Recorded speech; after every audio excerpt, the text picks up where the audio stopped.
Hello, my tip for today is sugar.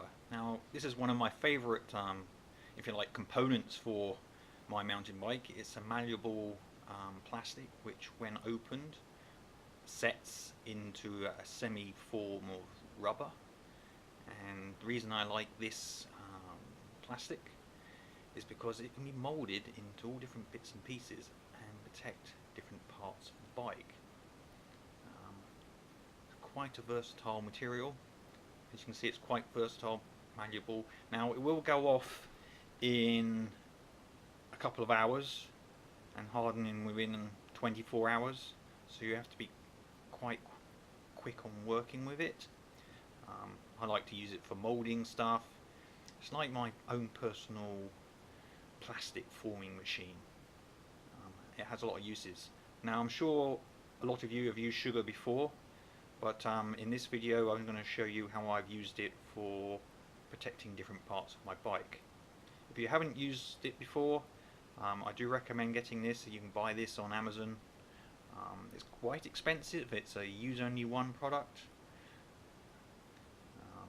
Now you can put it back in the packet, but it doesn't last for too long. Once opened, it does set.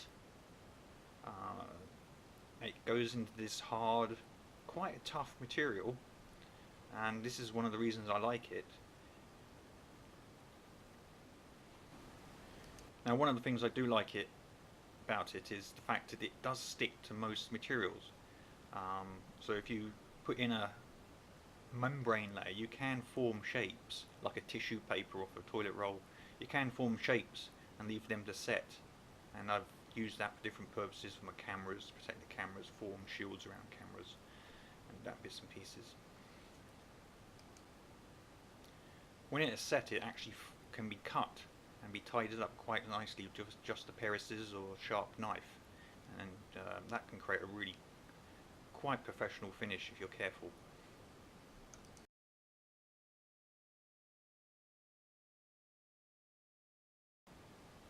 One of the reasons I like to put it on my bike is it's actually quite good at being compressed and quite resilient. So I'm sticking it in a vise here, and it still keeps its shape most of the time. I mean, I squeezed it quite hard here and it's split slightly, so it does work up to a point.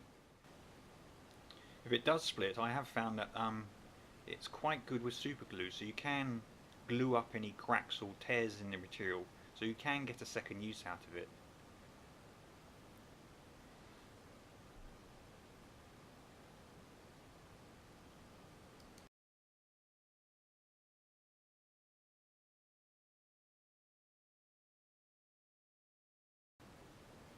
Another little tip is I found if you seal it up as best as you can and then stick it in the freezer, you can make it last a few more days, but it will go off in the end, harden up.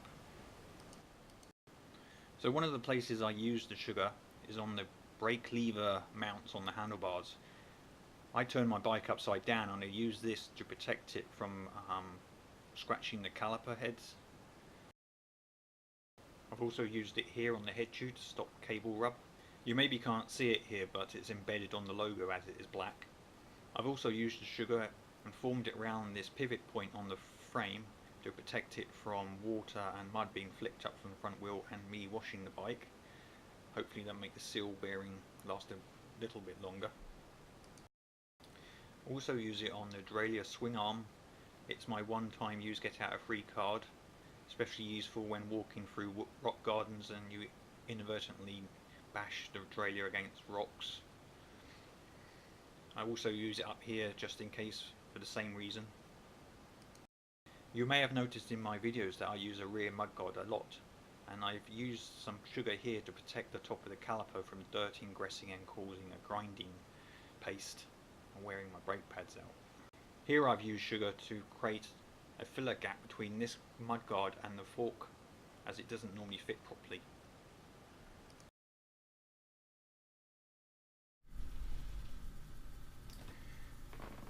Okay, that's it for tip number 2.